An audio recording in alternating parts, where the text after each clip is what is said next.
पानी की दरें बढ़ाने पर विधानसभा अध्यक्ष ज्ञानचंद गुप्ता ने असंतोष जताया। एचएसवीपी के फैसले को वापस करवाने के लिए मुख्यमंत्री को उन्होंने खत भी लिखा है।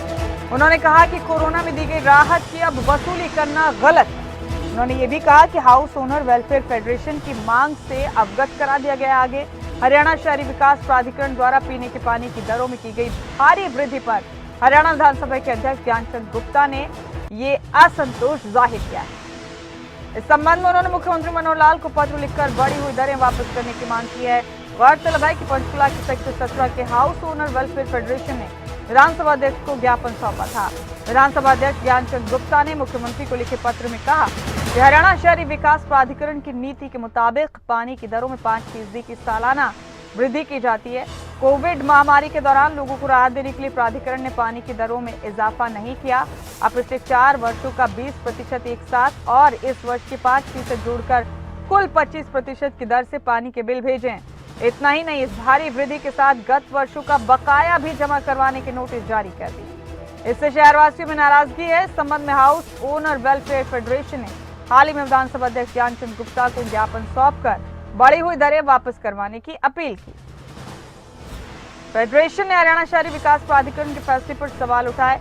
विधानसभा अध्यक्ष ज्ञानचंद गुप्ता ने कहा कि कोरोना काल में दी गई राहत की अब वसूली करना किसी भी तरह से ठीक नहीं।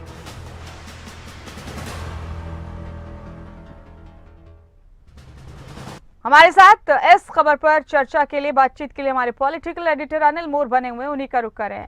अनिल, विधानसभा अध्यक्ष ज्ञानचंद गुप्ता ने पानी की बढ़ी हुई दरों को लेकर सीएम को खत लिखा है। इस पर उन्होंने असंतोष जताया है और हरियाणा अर्बन डेवलपमेंट अथॉरिटी पर उन्होंने एक तरह से निशाना भी साधा। उन्होंने कहा कि इस तरह कोरोना में दी गई राहत की अब वसूली करना सरासर नाजायज है। पूरा मामला बताइए अनिल।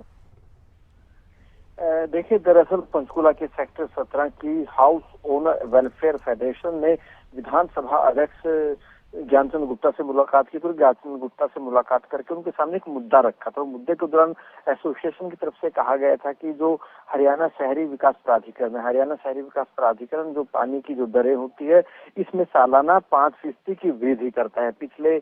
अगर बात करें पिछले 2 साल जब कोरोना था, उस दौरान कहीं ना कहीं जो एचएसवीपी की तरफ से जो पानी की दरें उस दौरान नहीं बढ़ाई गई थी, वो कहना कि एक राहत लोगों को दी गई थी, सेक्टर के लोगों को दी गई थी। लेकिन अब एचएसवीपी की तरफ से जो बिल लोगों को भेजे गए हैं, इसमें पिछले 4 सालों का जो 20% था वो इस साल का 5%, 25% जो है वो जो दर के हिसाब से जो लोगों का पानी के बिल भेजे गए, तो एक तरीके से लोगों के ऊपर बड़ी मार है।